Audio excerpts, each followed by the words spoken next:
Summertime, and it's finally getting hot in Arizona. Yeah, it's about 107 here in the Valley of the Sun today, and things are heating up around the league as well. Free agency is on the horizon. Trades are getting ready to happen, and the Phoenix Suns are looking to finally fill out that roster, and we'll finally have some guidance and understanding as to who exactly this team is. It's interesting as you hear other teams and other national pundits talk about the Phoenix Suns and what their thoughts are, positive and negative. But ultimately, you can't understand who and what this team is going to be until you truly build out that roster and understand what that depth is. So as I bring back Matthew Lissy, who we've missed for a few shows, the first question I have for you, Matthew, is how's California? Oh, it was vacation, great, man. Oh, yeah, it was vacation. We were just done talking about how I've been out of the loop for about a week. Just not really know what's going on, just being in the dark. And I'm not going to lie, Chancers, I might be a little rusty today. I was thinking about, I'm like, how am I going to sound on today's podcast? And it's going to probably be a little rough of a ride, I feel like, for me. So, well, that's... Am I freezing a lot? You're snippy, Why? Yeah, I don't know, but What's we can hear going you on? just fine, and that's all that matters. Okay, that's good. It's not like... Because that's what I'm seeing. That's why I was doing like the eye stuff. I'm like, yeah, and then you froze like this. And it was kind of funny. So, yeah, if you're watching the podcast, we thank you. Hit the thumbs up button, subscribe, rate, and review. And Matthew apologizes in advance. Again, as he said, he's a little rusty. He's been gone for about 10 days from the jam session, so his internet forgets how to be on the internet. He doesn't remember exactly how to talk about basketball. So we're gonna get you back into this, Matthew. We're gonna get you back. I appreciate it. Yeah, I need the support. So I'll ask you this question. You've been out of the loop, right? Mm-hmm. How do you say the Suns' 52nd pick, the guy they got out of Dayton? How do you say it?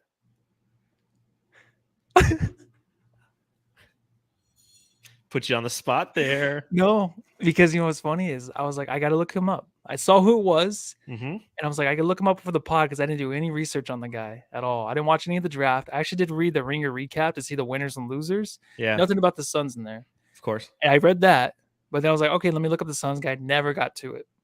So I have no idea. Should I be fired? Should you just fire me from the podcast? You just don't even know his name. I don't know his name. Do you know his initials? Right? Is it TP or something? It's TC. TC? Like Torrey Craig, Ton Chambers, Toumani Camara. It's funny. A good pick? Does it matter? For the 52nd overall pick, sure, he's fine. Like, yeah. What do you expect? There's 58 picks in the draft. It's tough to sit there and really go to town and understand who and what this person is and how they could potentially contribute to the team when they're the 52nd pick in the draft. Like, yeah, you hope he gets some minutes and it's going to be him and Darius Baisley out there. And we're just like, yeah, we either kicked the shit out of this team or we got our ass kicked. Like, yeah, you just need a rookie contract at this point to kind of put together this roster. So, 6'8" kid out of Dayton, 4-year guy, played 2 years at Georgia. Well, with Anthony Edwards, mind you, played a couple years at Dayton. He was classified as a junior coming out of college, but that power forward position is what we're talking about on this edition of the Suns Jam Session podcast. And we'll get into it a little bit and talk about the structure of this team's roster currently and where I almost called him Armani Booker, like Armani, Tsunami Poppy, Carmara fits into this whole thing. So plenty of talk about, as per usual, on the Suns Jam Session podcast, ladies and gentlemen. Put on your ties, drink your water. Mm-hmm. If you're listening to the pod, hop on over to Apple Podcasts. Give us a 5-star review. We truly, truly appreciate it. If you're living in Arizona and you haven't signed up for DraftKings, go ahead and do so. Because if you're a new user, you can receive $150 in bonus bets instantly after following just 3 steps. Uno, create an account and deposit. And then wager $5 on any sports. So that's all 3 steps. I said Uno. I forgot Dos and Trace. Uno, create an account. Dos, deposit. Trace, wager $5 in any sport. Whether you win your first wager or you lose, you'll still receive the $150 in bonus bets. All you need to do is use the code SUNSJAM when you sign up. The best part is using our code SUNSJAM not only gets you the bonus, it also supports the podcast and helps Matthew with his internet and his ability to research Suns draft capital, especially when it's the 52nd overall pick. Make sure you use That code SUNSJAM to maximize your first bets. This offer is only available for new customers who are 21 and over and physically present in Arizona. Please gamble responsibly. If you or someone you know has a gambling problem and wants help, call 1-800-NEXT-STEP. Check out the episode description for full terms of the offer. Make sure you follow the show at SUNSJAM. Follow me at Darth Voida and read all of my writing at brightsideofthesun.com. Matthew, tell them where they can follow you. At Matthew Lissy. That was beautiful. Please follow me. Well said. Well said.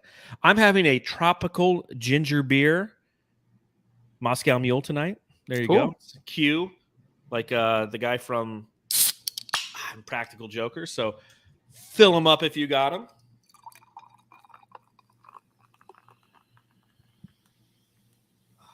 It looks so beautiful. Let's talk Suns.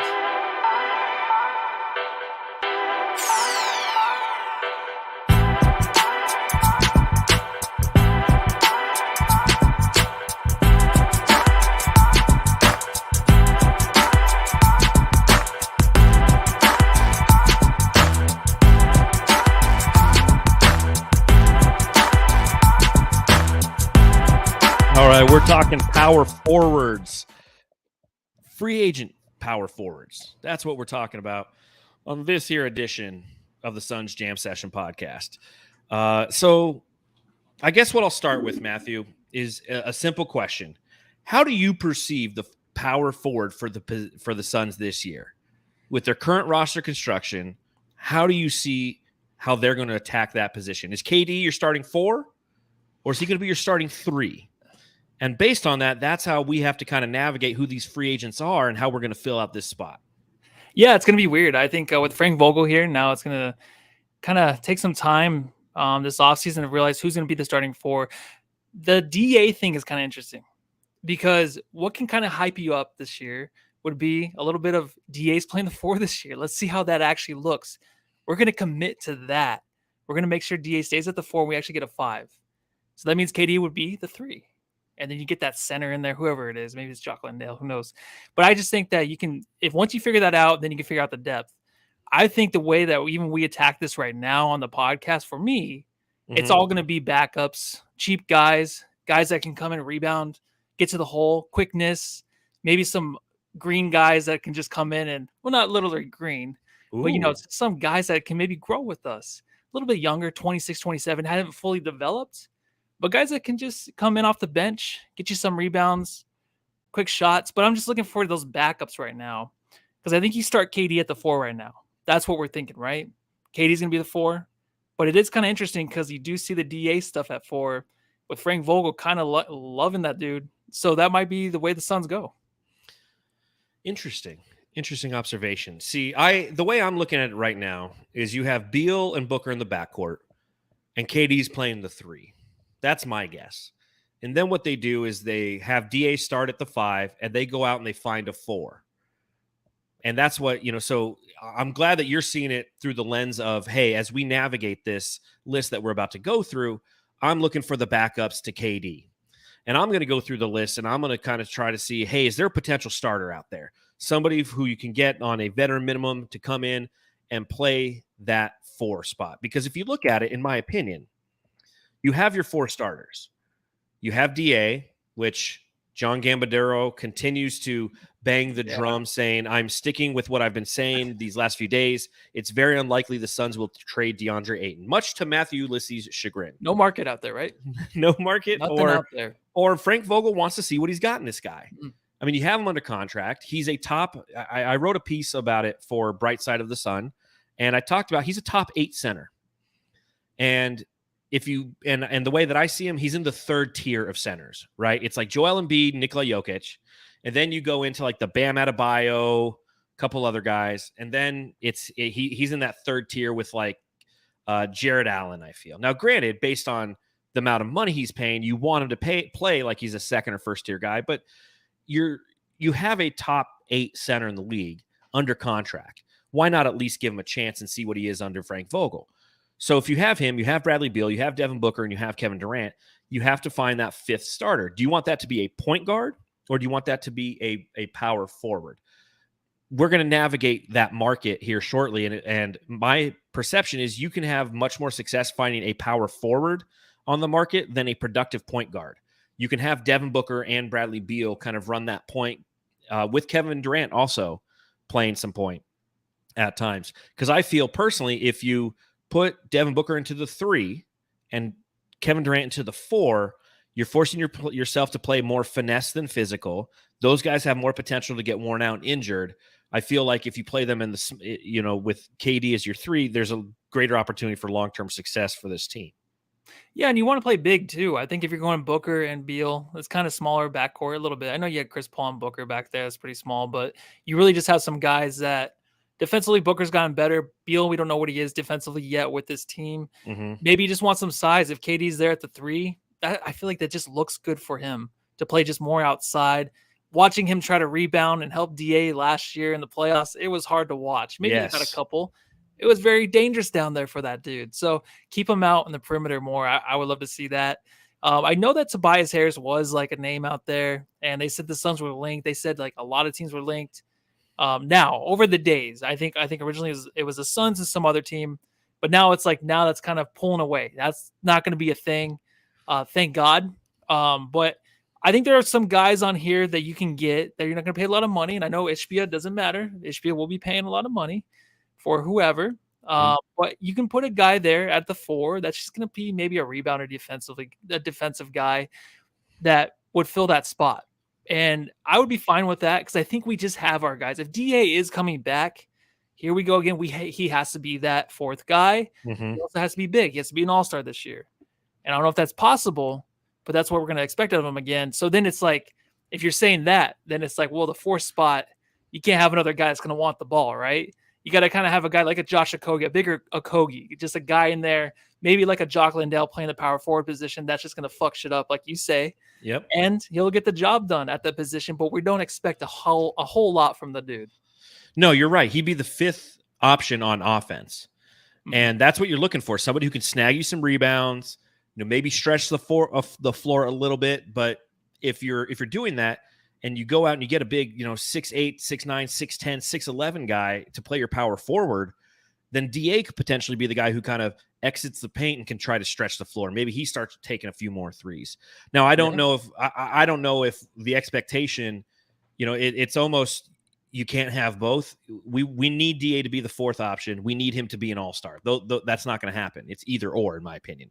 If we expect him to play like our 4th option, he ends up playing like our 3rd or 2nd. All-star talks might happen, again, considering the depth at the center position in the Western Conference and in the league in general. But I think that DA as your 4th option, that's where he has the best opportunity to be successful. The challenge that we've had from him over the past few years is we've wanted him to be the 2nd option next to Booker. And then and then when he was the 3rd, we were frustrated because CP3 had jumped him. And once Kevin Durant was here and he was the 4th option, we were fine. Like, we'd still have frustrations because of lack of hustle and things of that nature, but at least we were getting the production that we expected versus what we've had in the past where we were expecting higher production. We weren't necessarily receiving it. So I think of the 4th spot where you can focus on defense, where you can potentially spread the floor a little bit on offense and see what Frank Vogel and how his staff utilizes him is actually something I'm kind of getting, again, this, you can tell it's summer. I'm talking myself into it. I'm talking myself into liking it. I am. Here we go again. We have to. Here's the honeymoon phase again with DA. The 5th time. He gets it 5 years in a row. Well, I'll tell you this. 6 years, sorry. One guy who is not going to be available for the Suns to take a shot at is John Collins.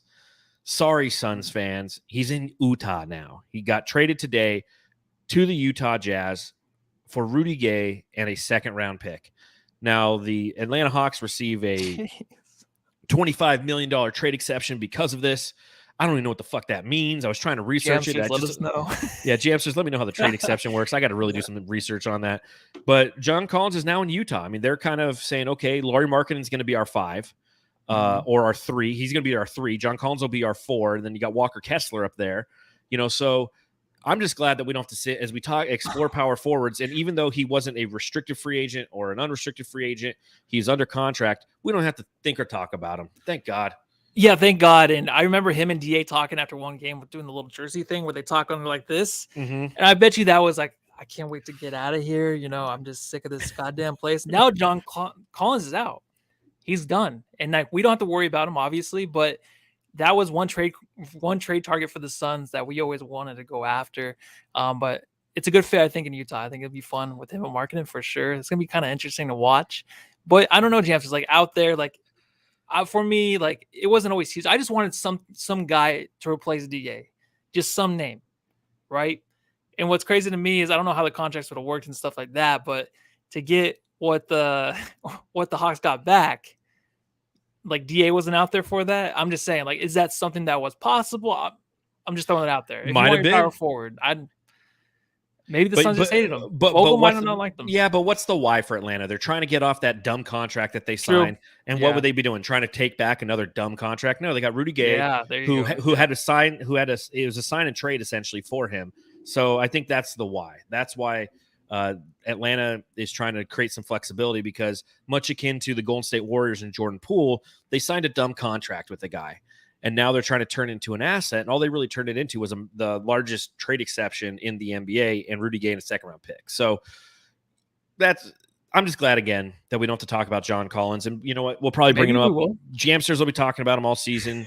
He'll dunk a couple times, and everyone will, they'll get wet in their shorts and, go from there. So what we're going to do, like we've done with our other 3 podcasts when we talked about free agents, is we're going to talk about the 4 different types of free agents there are and the 4 different tiers that exist underneath all of those free agents. So the 4 different kinds of free agents, there's club option free agents, where obviously the club has the option of bringing them back. There's the player option, where they get to choose whether or not they get to come back. There's the restricted free agents, who can put themselves on the market, and then the team has the first right of refusal, i.e. they can match the contract and bring them back. And then there's the unrestricted free agent. And under that, there's 4 different tiers. There's fringe players, there's rotation players, there's starters, and there's all-stars. So we're going to start with the club option guys. And just like last time, if there's anybody whose name kind of sparks your interest, you're like, hey, I could be interested in that, then we can talk about, the possibility of it occurring, if it makes sense financially, if it makes sense that the team will, not exercise an option, what have you. And again, I'm looking at this through the eyes of, can the Suns bring in somebody who could be their starting 4? And you're looking at this through the eyes of, Kevin Durant's our starting 4. We need backups for him. Now, I will say that the Phoenix Suns, the way the roster is currently constructed, is they did draft Toumani Camara, who you could classify as a power forward. He's 6'8", nice rookie contract he's going to have there. You also have Darius Bazley, who we will talk about soon, but he is somebody who is is he a club option guy? I don't remember.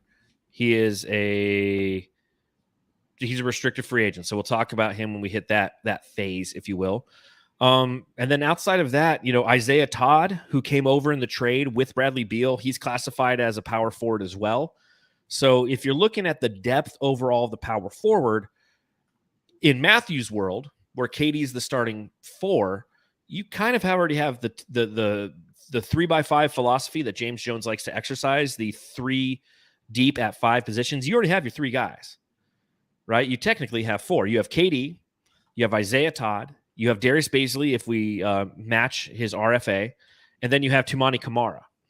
So in my world, I'm saying, yeah, we have those guys, but we still need a starter on top of that, because I want KD at the 3. Okay, so that's the premise. Makes sense? And with this list, the way I looked at it, I was like, I don't feel like there's anybody worth being a starting 4 from this list for the Suns. So I'm throwing it out there. You're not wrong. Maybe. Yeah, so there's no one from this list where I would put in that spot. There is one guy, but it's not going to happen. And we'll mention him later, but there's one dude that I definitely like, but it's definitely not going to happen. Well, let's start with the club option guys. There's 2 club option guys available. Obviously, their team has the option to bring them back. There's a fringe guy in Nathan Knight with the Minnesota Timberwolves, and there is a starter for a club option of $1.9 million from the Houston Rockets. That's Kenyon Martin Jr. Wouldn't that be great if the Rockets just didn't exercise the option on Kenyon Martin Jr. and all of a sudden he was just a free agent? Because I like Kenyon Martin Jr. He's young. He's extremely athletic. You look at his overall size, he's still a young guy, so he still has a little bit of that wiry frame. But I like his explosiveness. He reminds me kind of like a Derek Jones Jr., but bigger. Yeah, you know what? 12.6 rebounds average last year. He seems like a guy that can kind of blossom on another team. That team is just so strung together by a bunch of just young dudes trying to tear the team apart. I liked him out of almost all of them. I think he's a fantastic player. Most importantly, he's a Capricorn. Get that guy on the team. Well, Get him on the team. I actually the Phoenix have him Capricorns as an option. Yeah. No, I was gonna say like he would be perfect. And when I saw his name on here, I'm like, you know what? That would be so awesome if he was just available for the Suns. I think that would be a good fit for a starting forward for the Suns. And again, the question comes: do you think that the Suns would, or I'm sorry, the Rockets would exercise the option on him? He is only 6'6", and like I said, wiry frame, 215. I could see if Houston wasn't to exercise the option on him, and if the Suns were to take a stab at him, he falls into that 3 slot. I feel like more than a 4. But Houston's bringing him back, right? There's no way that they don't select the option or even give him his rookie extension right now. Yeah, and I think a lot of these guys on this list that I like, they seem like they're undersized. Like a lot of them were like 6'6", 6'7", maybe not even 6'8". They're like 210 pounds. It's like I thought we were actually growing and getting bigger, humans. It just doesn't seem like it now. But a lot of these guys that I like, though, they're kind of younger, but they're always like the 6'6" size or 6'7". Yeah. I'm like, that's not a power forward. I was like, wait, am I on the right list? But tell me this: when's the last time the Suns have had rostered what you would quote unquote call a real power forward? Jeez, Marquese Chriss. Oh, am I wrong? That's the last time we had like a power forward. He played both. Yeah, but he was a power forward coming out. I know. Yeah. Yeah. We haven't had a traditional power forward in Phoenix for a long, long time. You had Jay Crowder, you had Cam Johnson, you had KD, who's tall, but he's, again, the reason I want KD at 3 is because then he has to guard guys who are 3s, not 4s. So yes, the positionless approach to NBA basketball, typically the power forward positions where that sacrifice happens, where you do get the shorter guys. But you still have some teams with some bruisers out there, and putting KD up against those bruisers isn't a recipe for success all season long. And it would be nice if we could find somebody on this list who is what I would define as a bruiser, is somebody who can go out there and just be physical and give us size. So I mean, Brew92 in the chat says Saric. Yeah, I would say. Oh, so you want him back? I thought you were like, once they're no, gone, I'm sorry. No. I'm just saying, who are the last guys who were power forward? Like Saric, yeah. But he played the best at center, didn't he? Well, he played a lot. He played a lot more center than he did the 4. Morris, Low Suns brings up one of the Morai. Yeah, it's been I know one of them's on this list, but I guess he's a power forward. Yeah, they're power forwards by size. Yeah. So again, it's kind of an interesting position to navigate. If you look at the player option guys, the only guy who's technically on the list is Kristaps Porzingis with a $36 million player option, but he opted in an effort to be traded to the Boston Celtics. Yeah. So you were out of town last week. What do you think about the Boston Celtics trading for Kristaps Porzingis, giving up Marcus Smart, and then the Memphis Grizzlies sending over Tyus Jones to the Washington Wizards? Is this the first time you've heard of it because you were on vacation? No, actually, I listen to Bill Simmons once in a while. So me being on vacation, I was away from basketball, but I was popping in and popping out. Last time I was actually sick. I didn't make that up. I was. All right. So I told everyone you were still on vacation. Oh, okay. Well, I was actually sick. Kristaps, dude. Okay, so what's crazy is I'm looking at his experience. 7 years. Yeah. Doesn't it seem like 11 years at least that he's been in the league? I feel like Kristaps Porzingis has been in our lives for so long. Yeah. To me, it doesn't seem like a Boston Celtics kind of player. Like, that's the first thing I thought about. I'm like, this guy just doesn't kind of fit the profile. You know what I mean? The way that team is. I know I've always said that they have a confidence issue. So maybe he does fit right in. No, I'm just kidding. This guy is overconfident for sure, right? That's why he actually pulled away from Dallas, did not want to play with Luka, because he wants to be the number 1. What if he goes there and he's actually the alpha dog of this team? Yeah, I think he's, last year he looked pretty good. He looked pretty good. Washington. Exactly. Like there's some potential there. And I don't know. If I was the Suns, I would never get him. But if I'm a team of the Celtics, or a fan of the Celtics, I would just be like, I don't know if I'm excited. I don't know what's going to happen here. Obviously, Marcus Smart, the whole guard thing. I heard Bill Simmons say too many guards, trying to get rid of them. I wanted the Suns to get a guy like Marcus Smart. Me too. So that's a good pickup for the Wizards. Kristaps, it's just weird. For the Wouldn't you want to stay away from him? Like always? I would. Yeah, Kristaps is just one of those guys who again, I haven't watched him extensively throughout his entire career. He's been around, but I've never been truly impressed by him. I think he fits in with Boston because they love to launch the 3 ball more than anybody in the league, and that's what he likes to do. He doesn't want to get down to the block, and he doesn't want to get physical, and I think that that's how you beat him and whatever team he is on, is you force him into the block on defense and you pound at him.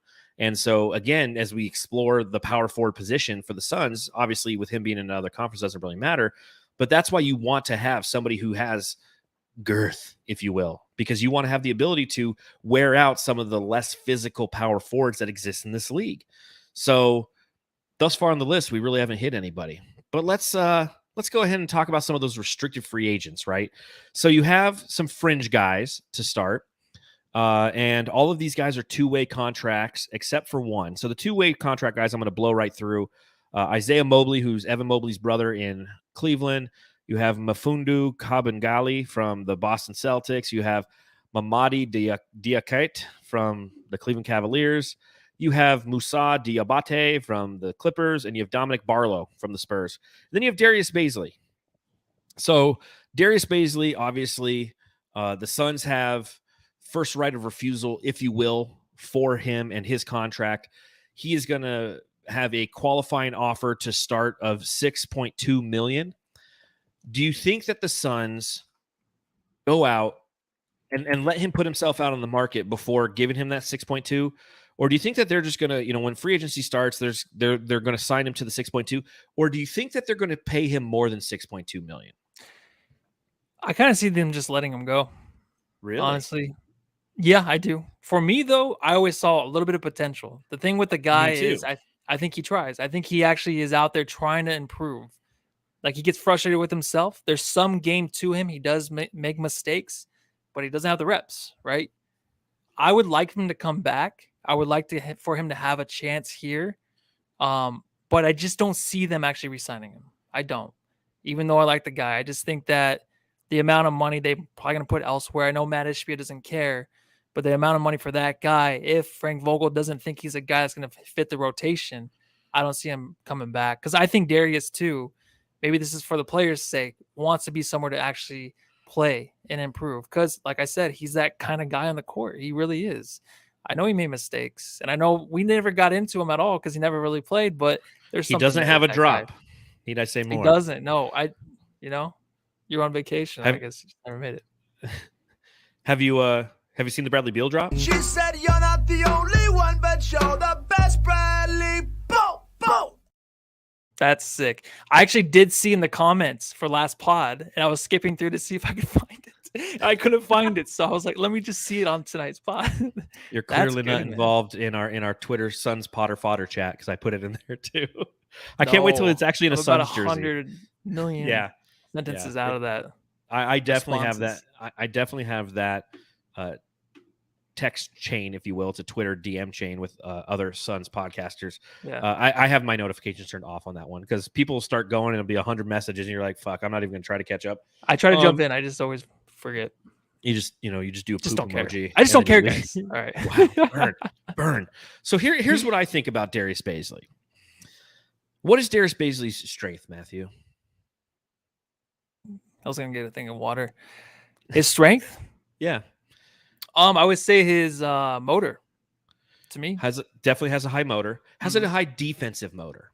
He's a defensive player. He's like he's a bigger Josh Okogie. That's the way that I saw him is when we made the trade with Dario Saric to Oklahoma City in an effort to get Darius Bazley back, is I saw somebody who's long and bigger than Josh Okogie and has a motor like Josh Okogie. He's very, very raw offensively, but defensively, he's a viable asset.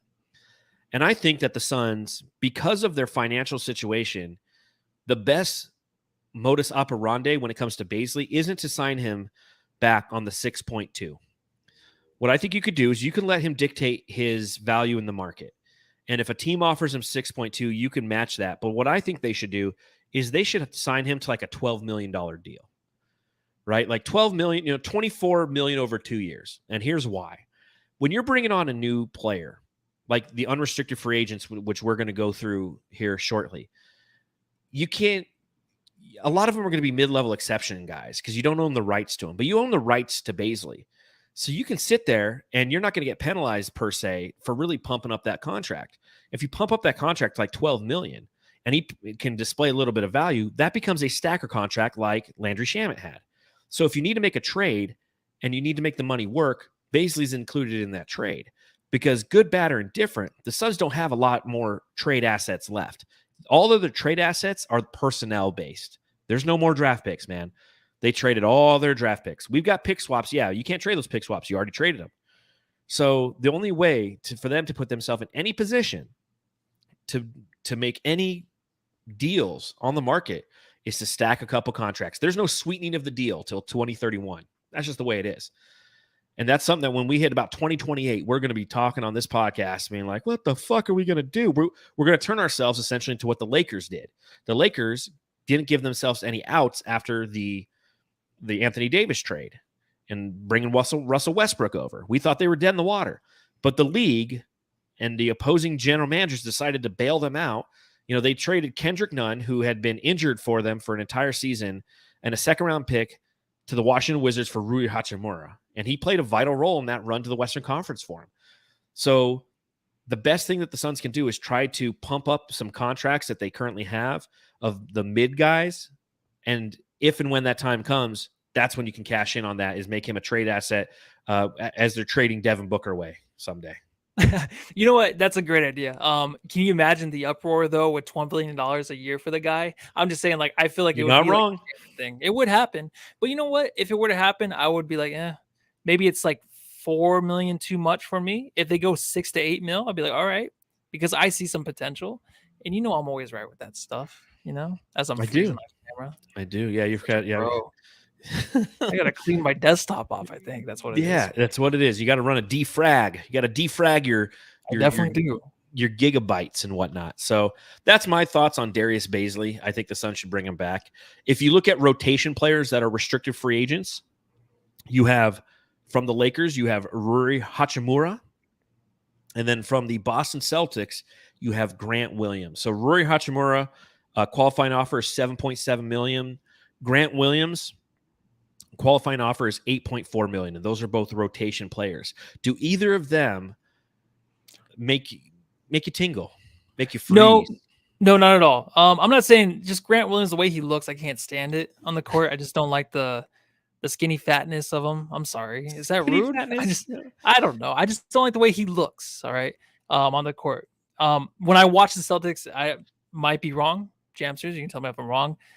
I just don't like the results he gets on the court. I think it's probably opposite of that, maybe, but every time I watch the Celtics, I just was like, I can't stand that dude. So Rui Hachimura, as soon as the trade happened, helped the Lakers, had those huge games, then just fell off, right? So those are two guys I'm staying away from. What about you? Grant Williams intrigues me. Grant Williams, 6'6", right? He went to Tennessee. He's one of those guys who just thinks he's a lot better than he is. He's kind of a Jay Crowder type. He's a guy who defensively is going to get underneath the skin of the opposition. You know, you look at his stats last year with Boston, played in 79 games, started 23 of them, 8.1 points, 4.6 rebounds, 2.4 personal fouls. He's kind of your fuck shit up guy. And as much as I don't like Grant Williams, I'm the same way as you. Just don't like his face. But I think he could fit. I think that he could be somebody if you do Booker/Beal at the guards, KD at the 3, DA at the 5. Grant Williams could be the guy who can kind of get in there and, you know, throw some elbows, get underneath the skin of the opposition, be physical. So I could see it. And I don't know if Boston necessarily wants him back for some of the reasons that you stated. He's kind of douchey. He's kind of like a big Pat Bev. He's in that same conversation. All right. He's not a Dylan Brooks. He's not a Pat Bev. He's not a Grayson Allen, but he's kind of in that conversation. So he is somebody who, if the Suns were to make a qualifying offer, I wouldn't be, I don't know if I'd be mad necessarily. I could see it working with the team. Maybe that's just me. Okay. Yeah. The last guy on the list who is a starter, restricted free agent type from the Charlotte Hornets is a guy I really like. He's got a qualifying offer of $8.4 million, and that's PJ Washington. Now, when you talk about PJ Washington, he's somebody who I think at least once a year, or at least when we watch the Hornets play, where it's like, man, I kind of wish we had PJ Washington. He's 6'7". Basketball Reference has him as a power forward and a center because he plays big. He's another one of those, kind of undersized power forwards that exist in the league this day, but he plays big. He plays physical. I like PJ Washington. I don't see any world where the Charlotte Hornets don't extend him. I just don't. I think I was going to say, yeah, he's one guy that I wanted the Suns to get. A guy that can finish at the rim, obviously. Yes. He's a guy that can go grab boards. He can do everything that we want him to do for this team as the old guys run around. I'm just joking. They're not that old yet. But I just think he's a good guy to fill in there for the starting position. Not going to happen, but he's just a guy that can finish at the rim and can draw fouls. I think he's 73% from the free throw line, which is not bad, but he's still young. He's still raw. That's what's so exciting about him, because you get him on a new team, a team like the Suns with superstars on it. Team. Oh my God, I think that'd be awesome. Like, if they give him a good amount of money, I would not be mad, because I think that's a good fit for that starting lineup. Yeah, again, I don't see Charlotte parting ways with him. I don't. I think with LaMelo Ball, now they got Brendan Miller to play the 3. I don't know. We'll see. But I don't see him being on the market. So that brings us to our unrestricted free agents. And obviously, this is the list, in my opinion. These are the guys that the Suns can go out and take a shot at, right? You start with the fringe players, right? You have Giannis Antetokounmpo. No, right? No. O'Shea Brissett. No, right? Pacers. Udonis Haslem. Andre Iguodala. Those guys are fucking out of the... How old do you think Udonis Haslem is? He is 43. That's correct. Wow. I should have... Yep. Dang it, man. Whenever I have the chance... right in front of me, man. Shit. Well, I should have done the trivia. O'Shea Brissett. I was looking at him just to see, but he's one of those raw guys too. But but he's just too small. Like, he's 6'7", 210. I'm like, that's not gonna work. You already got lanky Kevin Durant there, so. James Johnson, also on the Pacers, 36.3 years old. I like James Johnson, man. He's a fucking MMA fighter. You want physicality, you keep him on the bench, you get in a fight, he goes out and he just fucking drop kicks Pat Bev. I'm there for it. Yeah, not a lot of money either. No, veteran minimum on that guy. Mm-hmm. And then Markieff Morris. Hell no. Bring him back. Yeah, and hell no. Are you serious about bringing him back? Okay, cool. No. Rotation guys. A lot of good names in here. Okay. Justice Winslow, Portland Trailblazers. What are your thoughts on Justice Winslow? That guy's been on like a lot of teams. I was gonna say, like, he's like the one name that just it's a big name, and I think with Matt Ishbia the way he is, I feel like he would just grab that name because people know him, but he's just never made it yet, right? He's a guy that can have huge nights in the NBA. He can probably win you a game here or there, but it just sounds like a name. It's like, well, let's give this guy a chance. Justice Winslow, everybody knows who he is. You just give him an opportunity here in Phoenix with a good team around him. You never know. I'm not very interested. I just kind of noted him. And it just seems like a name that the Suns might go after, but I'm just not interested in him at all. I wouldn't be surprised if the Suns make a run at him. I don't know. That's just the feeling I get. Yeah, I can definitely see that. He is a well-known name. He is somebody who would, again, he'd come in and be a backup. So through your lens, it's a yes. For me, it's definitely a no. Looking at some other guys that they have out there, Wenyen Gabriel from the Lakers. I have no interest to you. No. Derek Jones Jr., they have him classified as a power forward. That's how you know this league's fucking weird. No. That's what I'm saying. This is strange. Keita Bates Diop, San Antonio Spurs. I don't know. What do you think? I didn't have him down. No, he's not on my list. He's not on my list of guys that make me tingle. Dario Saric. Sorry, but no thanks. Dario Saric, not even 30 yet. Feels like that guy's 43. Like 45. Yeah. Well, that's what happens when you smoke all them cigarettes, man. When you're hanging out, behind Circle K and you're pounding ciggies, that's what you get. Jermichael Green from the Golden State Warriors. I don't have him down. Sounds like someone you like. I kind of like Jermichael Green. For those of you who remember Jermichael, one, he spells it kind of funny. But he's 6'8", so he kind of has that size and that girth that we like. He's somebody who, last season, 6.4 points. He was at Denver the previous year, 6.4 points, 8.1 points the year before that. And the majority of the time, he's coming off the bench. And I think that in his 9 years playing in the NBA, coming out of Alabama, he's somebody who's definitely provided a serviceable role. He's like a 8 and 6 points and rebound guy coming off the bench. Now, I definitely don't see him as a starter. You go back when he played for the Memphis Grizzlies in 2016 all the way through 2018, he started almost every game that he was in, right? And in those games, he was a 10 and 8 guy, an 8 and 7 guy for a couple seasons. So I like him, but I don't necessarily like him as a starter. And again, that's what I'm looking for right now. As a backup guy, sure. But again, we have all these other potential power forwards, unless we're just stacking size behind, with our second team unit. If you're looking for athleticism, you already got it. If you're looking for somebody who's bigger and can be more physical, then you go with him. But I pause, but it's not somebody I necessarily want the Suns to pursue. Yeah, that's my thoughts on that. Me neither, man. All right. Jeff Green, old man Jeff Green, who just won a championship with the Should Denver retire, Nuggets. right? Should go out on top, man. Yeah, you have to now. You did He's in Denver. Be like John Elway. Just go off. Did he ever win another? He's been on so many teams. Did he never win before? He never did. I mean, I can look it up. I was just didn't know if you knew. No, I think that was his only ring. Yeah, Jeff Green. I don't remember him. Nope, that was his only ring. I remember him being in Cleveland. Like he's been on every team that just missed it. You know what I mean? Yeah. Just like he was one off. Seattle drafted him. Then he was OKC. Obviously, he played for Boston. Right after Boston was good. Played in Memphis. Played with the Clippers during that Clipper run. With Chris Paul and Blake Griffin. But they obviously never won. Had a year in Orlando. Year with Cleveland when Cleveland didn't win. Played with the Wizards. Played with Utah. Played with Houston. Played with Brooklyn. Yeah, jeez. Don't add Phoenix to the list. Let's see. Who else do we have here for the power forward? Jalen McDaniels, power forward from the Philadelphia 76ers. Thoughts on Jalen McDaniels? Yeah, you know what? I'm actually kind of excited about this guy. I think it's a good price right now. Not really sure how much he would be making, but a versatile guy that played the small forward, power forward position.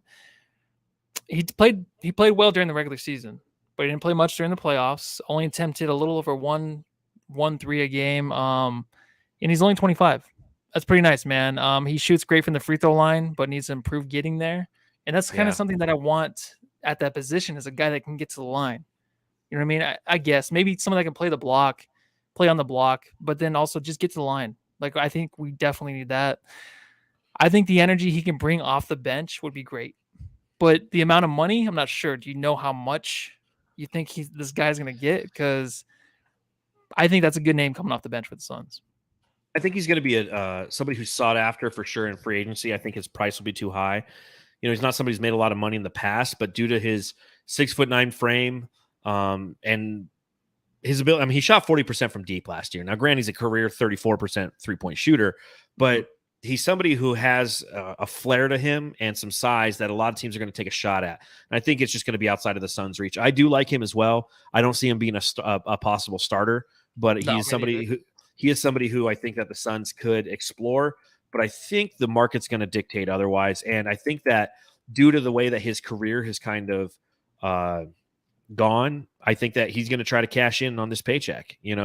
He's not somebody who has a ton. This is what his 5th year in the league. This is his first opportunity to really get a check. And so I don't think that he's going to sign with Phoenix, or Phoenix really going to explore bringing him on. The next guy on the list is somebody I'm big on, right? Yeah. Trey Lyles, power forward, Sacramento Kings. Trey Lyles, I love Trey Lyles. He's got the grit. He's got the fuck you attitude. I believe he played on the same team as Book, right, in college? Well, I'm almost 100% sure. He's in the 2015 draft. Yeah, he was the 12th overall pick, so he went right before Booker in the draft. Okay. Yep, yeah. Both Kentucky guys. So I think that Trey Lyles, you might get that Kentucky discount, but obviously been kind of a career backup guy. Of his 523 games played in his career, 126 have come from a starting position. He is a career 34% shooter from beyond the arc, but I feel like every time we played the Kings, he was fucking stroking them.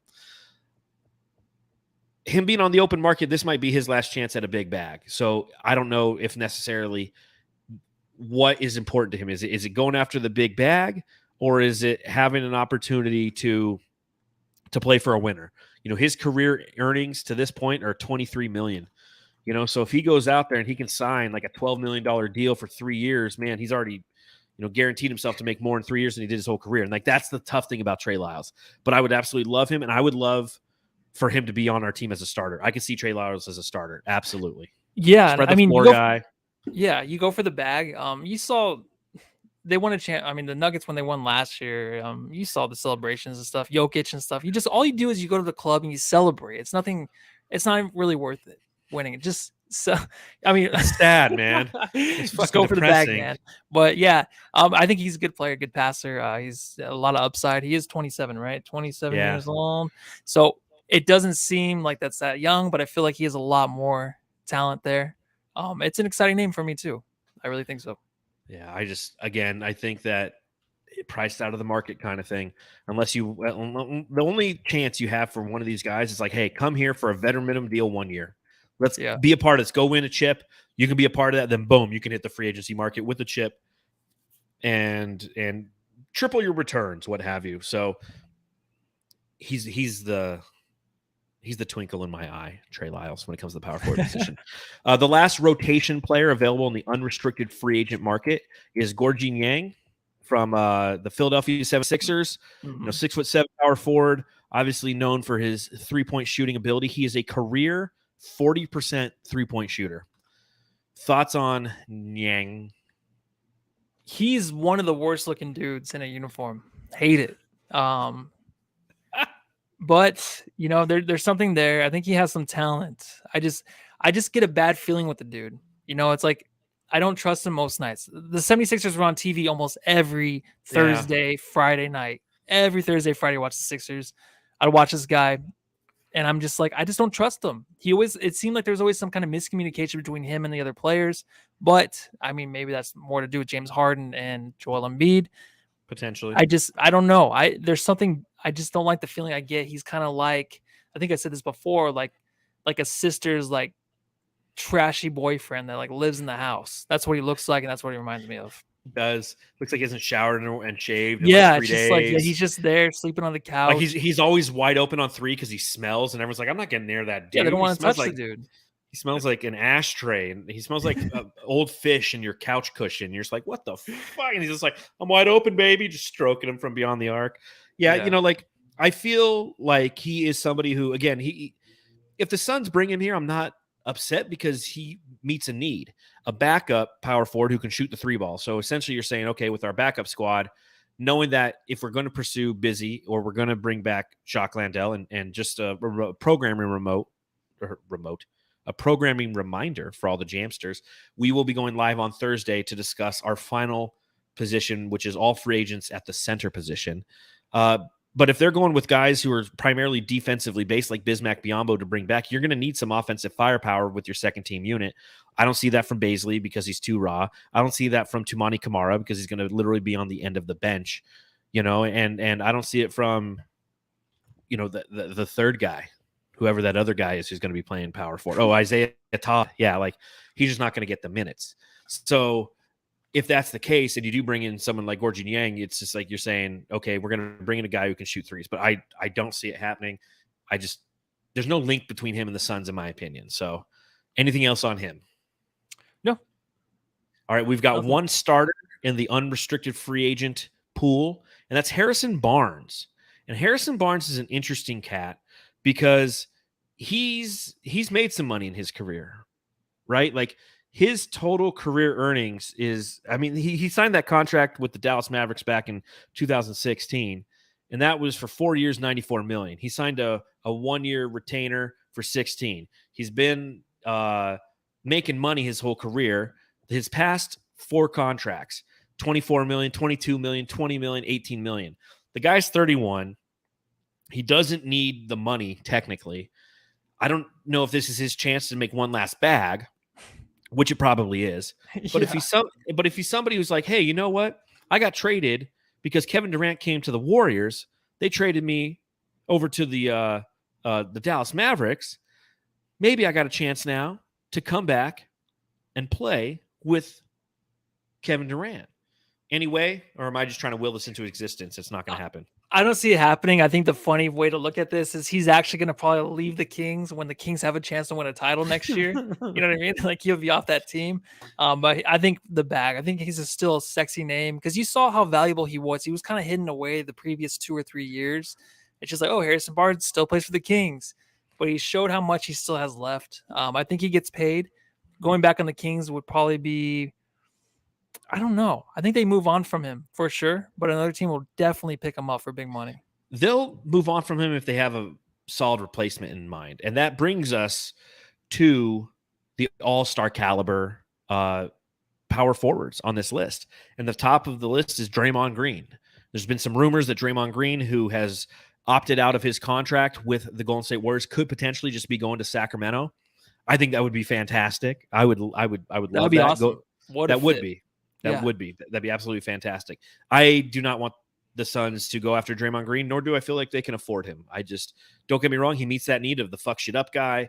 He could be imagine what he could do for DA. But I think that the relationship that he has with Kevin Durant and their time playing in Golden State, there was a lot of kerfuffle that happened in that last season, which ultimately they lost the championship with Kevin Durant and Klay Thompson getting injured in the finals. But I don't see it happening. Do you? No, with Draymond, it's tough because I wanted the trade to happen with DA for Draymond. You know, you sign him, trade him. That would have been sweet. He would have been nice here on the Suns. I want him on the Suns, so I'm opposite there. Yep. But I think what's going to happen is he will stay with the Warriors. I think it's a tough situation for them to move on from a guy like Draymond and replace him because he does do so much for that team, right? Well, he's the heart and soul of that team. He is, and to replace that guy is just difficult. I don't care about the podcast, what he does. Like after, like so many people give him shit for all that. You know, they're losing and he's still doing a podcast right after. He ties. We lose and we do a podcast after every game. I know exactly. Losers. Yeah, but I mean, I think he stays with the Warriors. I think they re-signed him to like a 3-year deal. I'm hearing so something like that, and I think he just remains there. That's what your sources are telling you. Yeah, that's what Yahoo Sports says. That's my source. That's your source. The other guy on this list is Jeremy Grant, unrestricted free agent from Portland. Just out of our price range. Oh, I would love Jeremy Grant on this team, but there's no fucking way. No, not anymore. I think he would have been nice, solid pick, but I would rather have a guy. To me, I'd rather have a guy like. Would you rather have a guy like Beal for that amount of money and then pay Jeremy Grant or pay Jeremy Grant $40 million? Because it looks like that's what he's gonna be making. It's about $40 million a year. I would rather have a guy like Beal than a guy like Grant, who is a solid player but not an all-star, not a superstar like Bradley Beal. Yeah, he's a 3-time All-Star and a 1-time all NBA guy. Yeah, I agree with everything you said there.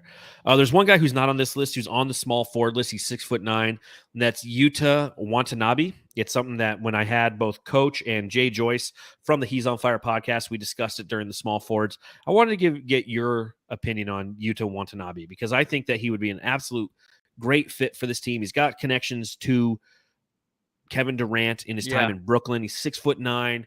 He's kind of like, in my opinion, he's like the Asian Davis Bertans, but he plays better defense. So what do you think about him? Is that somebody the Suns should pursue, and could be potentially be a starter for the team? Yo, Jamsters out there, just cover your ears really quick. I have no idea. I don't know anything about his game. There you go. That's according to Matthew Sauces. I saw the want. And I saw pictures of him and KD in Brooklyn, obviously. Yes. And it was someone the Suns were kind of going after or thinking about, but I'm not familiar with his game, so I apologize on that one. Yeah, he's a great shooter. I'll tell you that. Go watch some highlights, and you'll come back on the podcast. You're like, I've watched the highlights of Yuta Watanabe, and yes, Code says 3 and D listy. Thank you very much. You know what, Code? So what we're gonna do is we're gonna start just giving you a list of our topics, and you just on the side text me or message me your thoughts. All right. I feel like if I don't know what I'm talking about, I'll just go to those notes. Like, yo, Code, what do we got? Thank you. Appreciate it. Last segment before we get out of here is our thoughts segment. God, I'm not used to doing drops, man. It's been so long. Where the fuck is our thoughts drop? Where is it, Matthew? This is a great radio. This is a reminder: subscribe, rate, and review. Thoughts. hit the subscribe button, hit the rate button, hit the review button. Thoughts? Brains? Ooh, my brain ain't working like it used to, baby. So it was reported today that the Suns were working out Jabari Parker and Stanley Johnson as part of some free agents that they're going to be bringing in on Wednesday with the team. What are your thoughts on both of those players? Well, Stanley Johnson defense, obviously, you got that, but it's mostly IQ, I think. I think you got some guys that can play off the bench that just have IQ. I think high IQ, some defense from Stanley Johnson, Jabari Parker can still be somewhat of a threat, but I think what they're really going for is just kind of veterans that just know the game off the bench, and that's just my initial take from it. I agree with you, and I know that, obviously when you talk about Jabari Parker, he's somebody who was injured all last season. He was the former number 2 overall pick in the 2014 draft out of Duke, and due to his continual injuries, while the talent has been there, the best ability, which is availability, hasn't been. And obviously, when we're talking about potential point guards for the Suns, you're looking for that availability because, and I'm sorry, Stanley Johnson is more of the forward. Why did I say point guard? When we're talking about the wing positions, you're looking for that availability. And Jabari Parker is somebody I absolutely like. I really did. I liked him. I didn't like Duke, but I liked him when he was there. I liked who he's been in flashes. But again, the fact that he can't be on the court is something that's detrimental to his success. Whereas Stanley Johnson, a Spur coming from that Spurs team last year. 2 years ago, he played for Frank Vogel. He played in 48 games for him. He started 27, 6.7 points, 3.2 rebounds, nothing to write home about necessarily. But again, he can play kind of that 3/4. And I think the Suns are essentially, they're keeping their options open because I feel like although they've stated that they want Torrey Craig to come back and they want, potentially TJ Warren and Terrence Ross, you got to keep all your options open. And you're right. IQ guys, defensive based guys, that's what Frank Vogel and his team have an affinity for. Ultimately, what do you think the Suns are going to do at the 4? Where are we going to end up? When we talk power forward, when opening day comes around, what are the Phoenix Suns going to be doing? Honestly, what I think is they're going to be spending some money on a 4. I think they want to fill that starting 5 up to look solid. They want to have that banner, not 4 guys' faces, but 5. So who is it? All the guys we just discussed. Who is it? I don't know. All these out of these guys? That's got to be somebody, right? Or Kevin Durant's playing the 4, and then who's starting at the 3? Do they go PJ? Is there any way they get him? Just overpay the dude? If they just say fuck the second tax, that's the one guy I like Draymond, but I know that's not going to be possible. I think Draymond would have to play the center, and then you would have to put DA at the 4. And I just, I said in the beginning that might be something that might be an option. But if they're committed to that, yeah, it's fine. But then Draymond's a lot. You can get PJ a little cheaper, but we believe in PJ to be fucking solid at that position. So that would be a solid name, I think. I would love Trey Lyles. I really would. I think it's Torrey Craig. I think what they do. Is that depressing?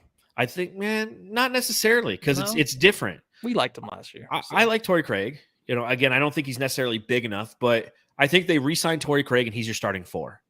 I honestly think that's what what happens. And the Suns move themselves into more of that positionless basketball mindset and strategy as they attempt to execute their offense next year. That's what I think happens. What I want to happen, again, I'd like Trey Lyles as our, on the team. I don't know if he's our starting 4, but I'd like him on the team. There's so much I don't know about what's going to happen. I really don't. I've always had kind of I feel like my pulse on what's going to happen in the off seasons. This one is just like fucking tear it down and rebuild and good luck with no money. Or you have money and you just don't care. And it's just, it's hard for me to break that mindset of, but the second tax apron. Yeah, but the second tax apron. While simultaneously being like, fuck, our future's fucked. Fuck, our future's fucked. So it's just, I'm just so excited to see what's going to happen. That's where I'm at. Yeah, I think it's going to be big. I think it's going to be huge. I really do. Deep down, I do. And I know you said the future's fucked, but can't worry about that, man. One season at a time. That's all one you big can. name, one $50 million contract at a time. And if we could just win one championship. One championship, a lifetime. That'd be fantastic. Well, that's it for this edition of the Suns Jam Session podcast. So thank you to everybody who decided to watch along live or watch at another time or listen another time. Your support, even in June, especially in June, is truly appreciated. So make sure you hit the thumbs up button. You should subscribe, rate, and review. You can find all of my writing at brightsideofthesun.com. You can follow me at Darth Voida on Twitter. You can follow the show at Suns Jam, and you can follow Matthew Lissy. I'm Matthew Lissy. We'll be coming to you live to talk about the free agents relative to the center position on Thursday. And then with free agency occurring this weekend, we've both opened up our books, our calendars to be wide open for any emergency pods that need to happen. Who knows? Maybe we'll get LaMarcus Aldridge finally. And we'll go live on a podcast right when that happens. Yeah. And everybody, thank you again for watching and or listening to the podcast. We truly appreciate it. We'll see you on Thursday. Yeah, go home, love your family, everybody.